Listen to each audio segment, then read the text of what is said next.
Hello बेटा, कैसे हैं आप लोग। अपना अब टॉपिक ख़त्म होने की बिल्कुल कगार पे आ गया है। आपने सबसे पहले बातें की थी टाइप ऑफ द मूवमेंट के इस चैप्टर में, फिर आपने बातें की थी बेटा जी अबाउट द फोटो पैराडिज्म, फिर आपने बातें की थी बेटा जी पीजीआर के बारे में। पीजीआर में आपने बातें की थी दो तरह की बातें होती हैं, या तो वो ग्रोथ स्टिमुलेटिंग है या फिर ग्रोथ का इनहिबिटिंग है। और आपने वहाँ पे 3 हार्मोन्स की बातें की थी। एक का नाम था बेटा जी वहाँ पे ऑक्सिन, जिबरलिन एंड फिर पड़ा बेटा जी अपने साइटोकाइनिन। अब हमारा लास्ट टॉपिक जो आता है वो है बेटा जी यहाँ पे ग्रोथ इनहिबिटिंग हार्मोन। ये ग्रोथ के इनहिबिटर हैं ये केमिकल। आज हम उनकी बातें करेंगे और हम 2 टॉपिक हमारे इसमें आएंगे। हम उन दोनों को एक ही लेक्चर में यहाँ पे करेंगे। छोटे छोटे टॉपिक है, ज़्यादा बड़े टॉपिक नहीं है। चलिएगा शुरू करते हैं बेटा जी आपका आज का काम। बड़ा ज़बरदस्त टॉपिक है, देखिएगा बेटा जी नई बातें क्या जानने को आज आपको मिलेगी। सबसे पहले हम बातें करते हैं बेटा जी इथाइलिन की। मैं कुछ बातें आपको याद दिला दूं, आपने शुरू में भी कहा था ये एक गैसियस हार्मोन है, यानी कि ये इसका one of the main feature भी है। और कहते हो ये एक क्वेश्चन बनने के लिए आ जाता है भैया। ये क्वेश्चन बनने के लिए सही पॉइंट है यहाँ पे कि which of the following is the gaseous hormone. तो कौन सा हार्मोन है बेटा जी यहाँ पे इथाइलिन इकलौता एक गैसियस हार्मोन है। मैंने बेसिक नेचर की बात की जब आपसे कहा था यहाँ पे बेसिक नेचर में एक ही हार्मोन है, वो कौन सा है बेटा जब आपका साइटोकाइनिन। बाकी सारे कैसे हैं यहाँ पे एसिडिक है और ये कैसा है यहाँ पे गैसियस हार्मोन है। ठीक है, आपने कहा था ये बनता किससे बेटा जी यहाँ पे methionine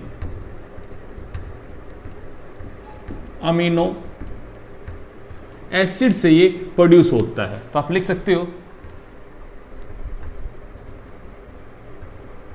produced from methionine amino acid से प्रोड्यूस होता है। इसका जो रॉ मटेरियल ये जो ड्राइव होता है किससे होता है मिथ्योनिन अमीनो एसिड से होता है। ये बातें आपने पहले भी लिखी थी, तो दोबारा आपके लिए चीज सिर्फ एक रिवीजन के लिए है।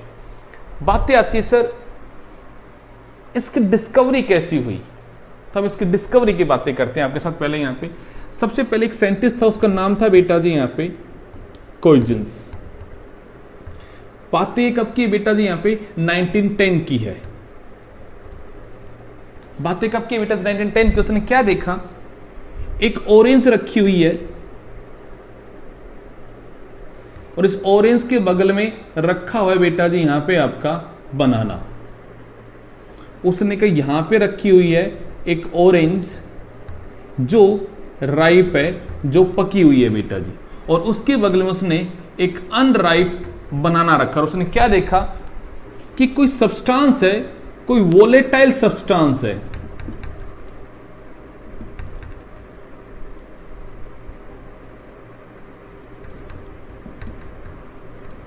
Volatile substance release from orange. इस ऑरेंज से कोई वोलेटाइल सब्सटेंस निकलता है और वो इसकी राइपनिंग कोज करता है। मतलब अगर आप एक पके हुए संतरा के बगल में एक कच्चा कोई भी फ्रूट रख दो, यहां पे उसने बनाना को रखकर उसने क्या देखा, एक कच्चा बनाना जो कि पके हुए ऑरेंज के साइड में रखा था, तो वो कच्चा बनाना क्या हो गया बेटा जी यहाँ पे पक के तैयार होगा, उसकी राइपनिंग होगी। तो उसने कहा कोई वोलेटाइल सब्सटेंस है जो यहां से निकल रहा है और वो इस बनाना की राइपनिंग कोज कर रहा है। अब उसे ये नहीं पता था वोलेटाइल सब्सटेंस क्या है क्या नहीं है। उसके बाद अगला साइंटिस्ट आया, उसका नाम था बेटा जी यहाँ पे आर्गेन।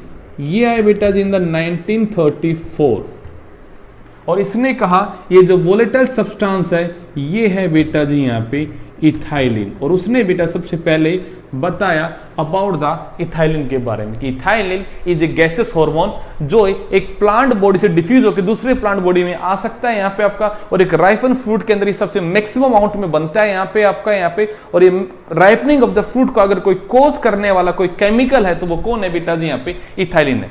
अब पॉइंट आता है इसका नाम इथाइलिन क्यों रखा, तो मैं कहूंगा बेटा जी बिकॉज इसका नाम इथाइलिन इसलिए रखा क्योंकि इसका स्ट्रक्चर अगर आप देखोगे तो जैसे आप केमिस्ट्री में पढ़ते हो ये वही है बेटा जी। तो हमने कहा इसका स्ट्रक्चर के व्यापक हमने इसका नाम रखा कि ये इथाइलिन है, ये गैसियस हार्मोन है बेटा जी, और ये मैक्सिमम बनता है इन द राइपनिंग फ्रूट में, और ये इवन फ्रूट से डिफ्यूज होकर दूसरे फ्रूट में भी जा सकता है। इस तरह से बेटा जिसकी यहाँ पे डिस्कवरी हो गई। ठीक बात है, ये तो थे हमारा थोड़ा सा इसका इंट्रोडक्शन के बारे में।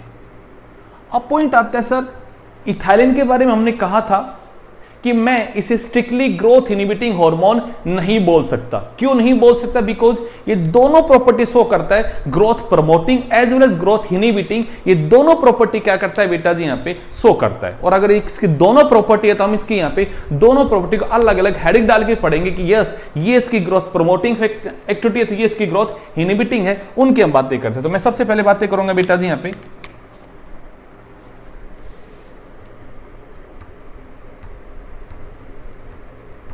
ग्रोथ स्टिमुलेटिंग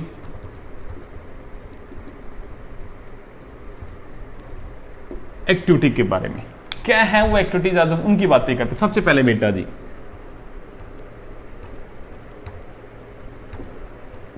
ये प्लांट की ग्रोथ कराता है। सर बट क्या करता है ये ग्रोथ में? ग्रोथ तो बाकी भी करा रहे थे, ये क्या करता है? मैं कहूंगा बेटा जी इसका खास फीचर है जो बाकी हार्मोन ग्रोथ शो नहीं करते, वैसी ग्रोथ ये कराता है। कैसे बेटा जी? यहां पे इट कोज हॉरिजॉन्टल और transverse growth and inhibit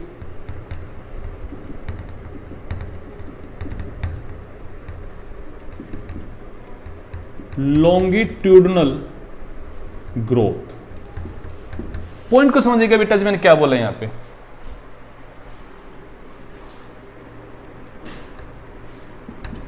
point को समझो बेटा जी, ये ग्रोथ कराता है बट क्या कराता है?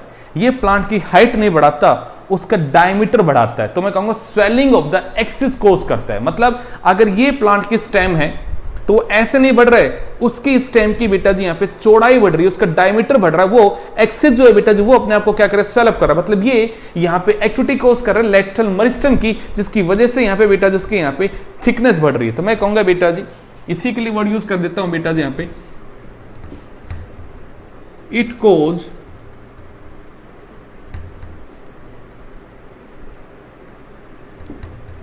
Lateral growth. और मैं कहूंगा सेकेंडरी ग्रोथ को कोज करवा रहा है बेटा जी यहां पे। और मैं कहूंगा ये स्वेलिंग ऑफ द एक्सिस क्या कर रहा है यहां पे, आपका कोज करता है यहां पे। ये था बेटा जिसके बारे में यहां पे ग्रोथ, जो इसका एक पॉजिटिव इफेक्ट है बेटा जी। सेकंड बात करते हैं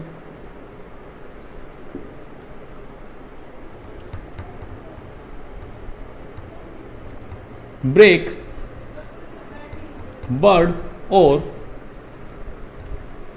सीड डोरमेंसी। जैसे आपने कहा था जिबरलिन के बारे में कि सर वो डोरमेंसी को ब्रेक करके सीड को ग्रो कराता है, वैसे ये भी क्या करता है बेटा जी यहां पे सीड के और बर्ड की डोरमेंसी को क्या करता है बेटा जी यहां पे ये ब्रेक डाउन करता है। तो इसकी अच्छी बात है बेटा जी यहां पे।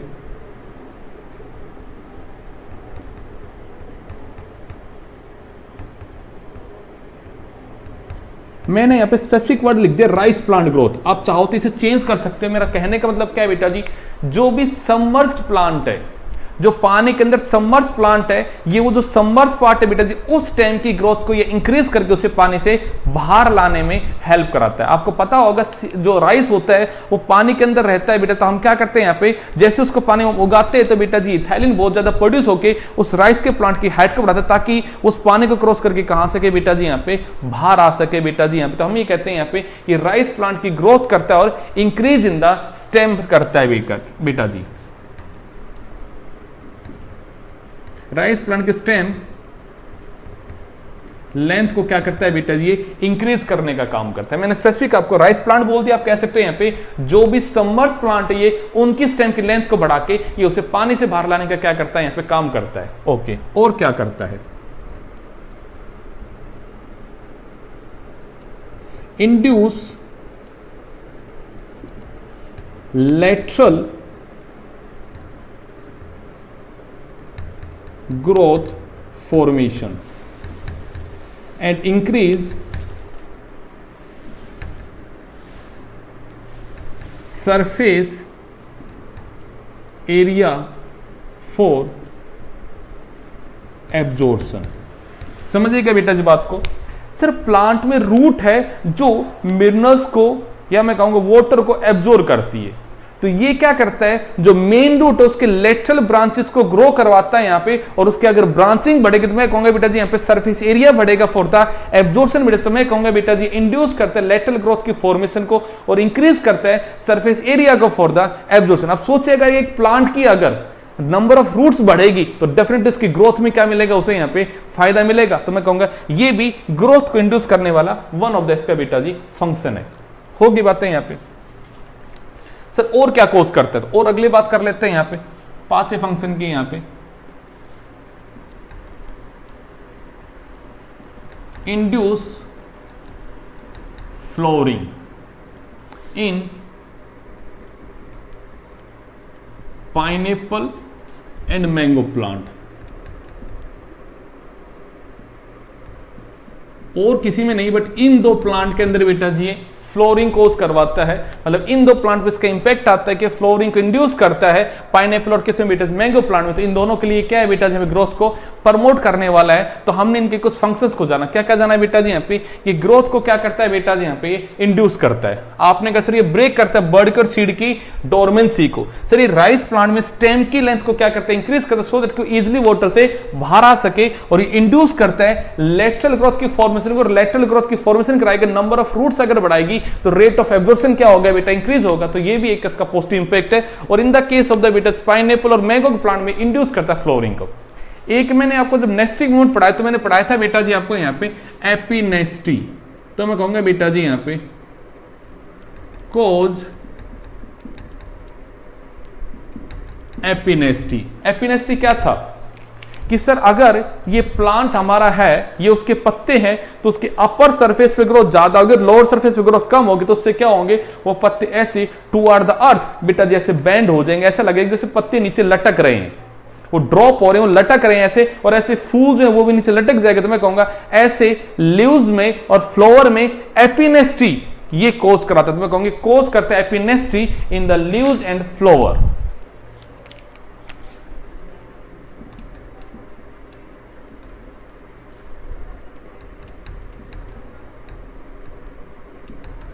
ये हमने इसके कुछ फंक्शंस को जाना, बट ये सारे वो फंक्शन है जो कोई भी यहां पे नेगेटिव इंपैक्ट वाले फंक्शन नहीं है, कहीं ना कहीं उसकी हेल्प कर रही है, उसके यहां पे इस तरह की बातें हो रही है। ठीक बात है, चलेगा आगे बेटा जी। अब पॉइंट आता है सर ये ग्रोथ इनहिबिटिंग क्यों कहा आपने यहां पे।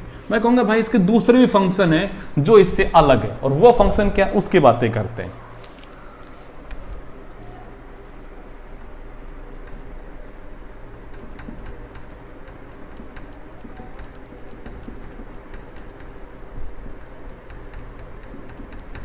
अब इसके ग्रोथ इनहिबिटिंग फंक्शन क्या है, तो हम उनकी बातें करते हैं बेटा। सबसे पहले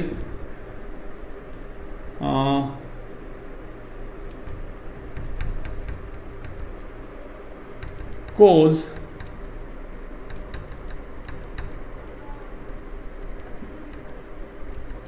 सेंसेशन ऑफ लीव्स। पत्तों में एजिंग कोज कराता है, उनकी येलोइंग कोज कराता है बेटा। तो मैं कहूंगा ये सेंसेशन ऑफ द लीव्स को कोज करने वाला one of the important hormone में आता है। यहाँ पे पत्ते जो गिर जाते हैं, पीले हो जाते हैं यहाँ पे, तो मैंने ये नहीं कहा गिराता है, मैंने कहा उनकी सेंसेशन, उनकी एजिंग कोज करता है, उन ग्रीन लीव्स को येलो लीव्स में कन्वर्ट करने का बेटा जी यहाँ पे ये काम करता है। उनको बेटा जी यहाँ पे सेंसेशन कोज कराता है। कौन बेटा जी यहाँ पे आपका इथाइलिन। और क्या करता है यहाँ पे आपका, अभी आपने पढ़ा था कोज fruit ripening in climacteric fruit and dehiscence of dry fruit। जो भी ड्राई फ्रूट हैं उन फ्रूट्स की बेटा जी रैप्चरिंग, उनका फटने का काम करता है, उनको रैप्चर करवाने का काम करता है यहाँ पे। और क्लाइमेट्रिक फ्रूट में एक बेटा जी रैपनिंग। अब ये फ्रूट क्या होते हैं, मैं कहूंगा these are the fleshy fruit. Fleshy fruit in which rate of respiration increase many times during ripening. और हम कहते हैं ऐसी रेस्पिरेशन को हम नाम यूज करते हैं बेटा जी यहां पे क्लाइमेक्टेरिक रेस्पिरेशन। सुनिएगा मेरे भाई मैंने क्या समझा, क्योंकि ये पेपर के लिए वर्ड आपका काम आएगा बेटा जी। ये फ्रूट की राइपनिंग कोज करते हैं, बट अलग अलग तरीके की बात कर रहा हूं। ये राइपनिंग कोज करते हैं क्लाइमेक्टेरिक फ्रूट में, और जो भी ड्राई फ्रूट होते हैं ये उनका डाइसेंस उनको बेटा जी रैप्चर करवाने का काम करता है। अब वर्ड आता है सर ये क्लाइमेक्टेरिक फ्रूट किसके लिए वर्ड यूज हुआ, तो मैं कहूंगा बेटा जी ये वर्ड यूज हुआ है for the fleshy fruit.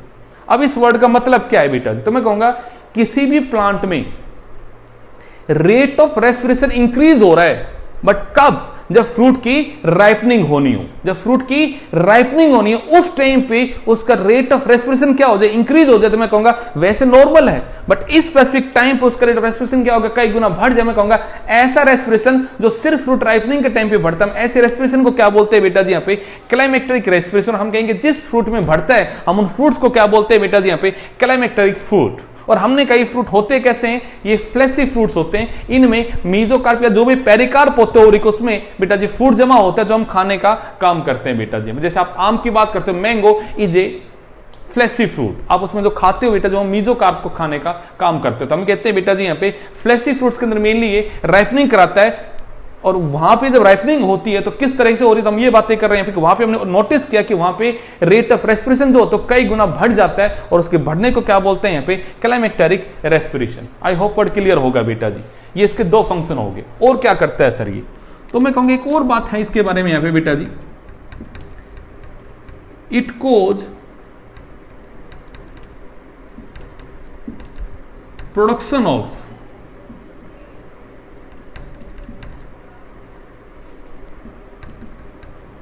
abscisic acid and lead to abscission of leaves and fruit। मेरे वर्ड को समझना है बेटा जी, मैं ये कभी नहीं कहूंगा कि एब्सेशन कॉज करता है, बोले ये कभी भी फ्रूट्स को लीव्स को तुड़वाने का काम नहीं करता, बट ये क्या करता है, ये एब्सिसिक एसिड को बनवाने का काम करता है। और एब्सिसिक एसिड फिर क्या करती है, वो पत्ते को और बेटा फ्रूट को गिराने का जो एब्सेशन का काम होता है वो कौन करती है, ये कोज कर देती है। मैं कहूंगा उसको कोज कराने में इसने क्या की बेटा जी यहाँ पे उसकी हेल्प की। कैसे हेल्प की, क्योंकि एब्सिसिक एसिड को बनवाने में किसने हेल्प की बेटा जी यहाँ पे इथाइलिन हेल्प की। तो मैं कहूंगा ये इसके मैंने कुछ फंक्शंस बताए जो कैसे हैं बेटा जी यहाँ पे इसके इनहिबिटरी जो ग्रोथ को क्या करते हैं यहाँ पे इनहिबिट करते हैं। तो इट्स ऑल अबाउट इथाइलिन। इसके ग्रोथ प्रमोटिंग फैक्टर भी है, फंक्शन भी है, तो मैं कहूंगा इसके ग्रोथ इनहिबिटिंग फंक्शन भी, तो मैं कहूंगा इसको हम स्ट्रिक्टली ग्रोथ इनहिबिटिंग नहीं कह सकते, बट अगर कैटेगरीज की बात की जाए तो ये आता कौन सी कैटेगरी में बेटा जी, ग्रोथ इनहिबिटिंग की में आता है, क्योंकि ये भी इसके फंक्शन। और सबसे इंपॉर्टेंट अगर इसका कोई फंक्शन है तो वो कौन सा है बेटा जी यहाँ पे फ्रूट राइपनिंग। सबसे one of the important function अगर उसका कोई है तो, क्योंकि कोई भी हार्मोन फ्रूट राइपनिंग कोज नहीं करवाता। अगर इसका यूनिक कोई बेटा जी काम है तो वो क्या है यहाँ पे इसका फ्रूट की राइपनिंग कोज करवाना is the one of the important one of the unique function of the ethylene. तो आपको ये वाला तो नाम बिल्कुल ही याद रखना। और इसी भी हमने बोला कि कैसा हार्मोन है बेटा जी, ग्रोथ इनहिबिटिंग हार्मोन है। चले बेटा जी, इससे हमारा टॉपिक खत्म हो जाता है।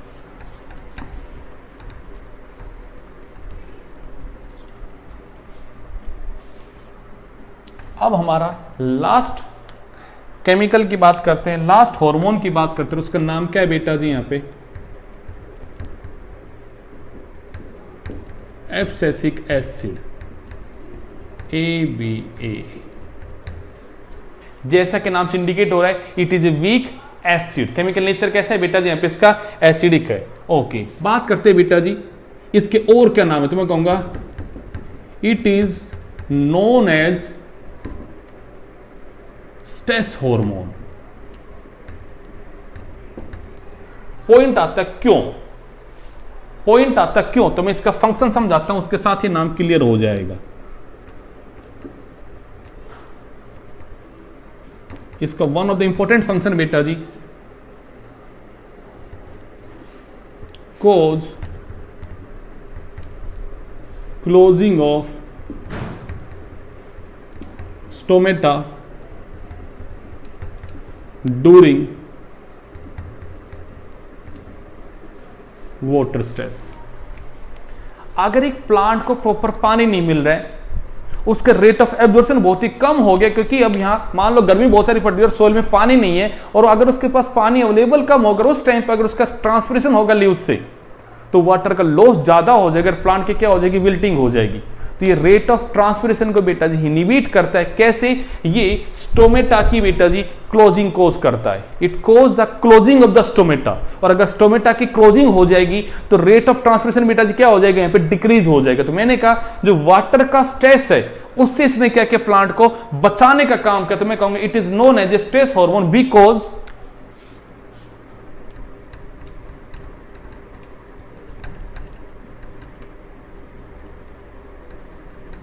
because it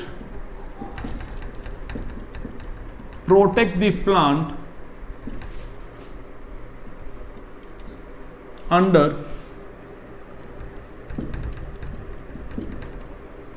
water stress condition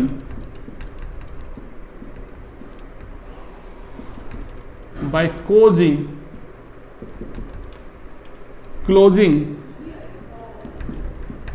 of stomata. ये इसका एक फंक्शन भी है, तो हमने कह दिया, इसलिए हमने इसका नाम रखा बेटा जी, it is known as stress hormone. जो आपके पेपर के लिए बड़ा ही इंपॉर्टेंट पॉइंट है कि which of the following is the stress hormone. तो कौन सा है बेटा जी, यहाँ पे AB is known as stress hormone. ठीक है, अगला क्या है, तो मैं कहूंगा और बेटा जी इसी के बारे में बातें करते हैं, ऑल्सो नोन एज डोर्मिन। इसी का एक नाम और क्या है बेटा जी, यहां पे डोर्मिन है। क्यों है इसका नाम डोर्मिन, अब उसको जरा सुनिएगा बेटा जी।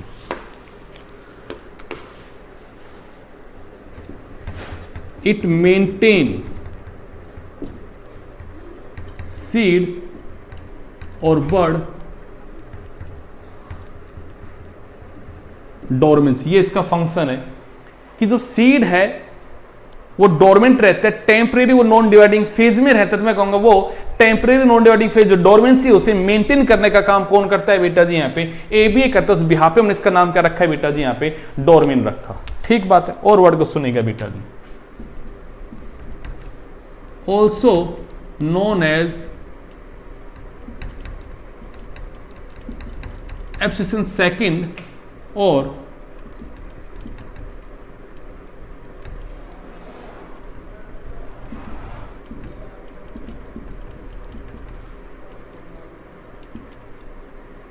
Inhibitor B। इसी का नाम बेटा जी एक और भी होता है एब्सिशन सेकंड और इनहिबिटर B भी इसका नाम रखा जाता है। ऐसा क्यों, तो मैं कहूंगा बिकॉज इसका एक फंक्शन है, it cause abscission of leaves and fruit. Fruit आपका पेड़ से टूट के गिरता है या पत्ता टूटता है, तो तुड़वाने का जो काम है, वो जो टूट के गिर जाता है, वो सारा काम कौन करता है बेटा जी, यहाँ पे AB करता है। तो हमने बेटा जिसका नाम रखा है यहाँ पे एब्सिशन सेकंड, ये इसका नाम रखा हमने इनहिबिटर। ये इसका हमने बेटा जी बारे में इसके नाम बताए आपको यहाँ पे। इसके साथ इसके 3 फंक्शन क्या हो गए बेटा जी, यहाँ पे खत्म हो जाते हैं। इसके मेन फंक्शन है सारे, देखो यहाँ पे ग्रोथ को इनहिबिट वाले फंक्शन शो कर रहा है बेटा जी यहाँ पे। ये सबसे पहले क्लोजिंग कोज करता है स्टोमेटा की ड्यूरिंग द वाटर स्ट्रेस। तो मैं एक लाइन बोलूंगा, इसके फंक्शन हो जाएगा बेटा जी यहां पे एंटी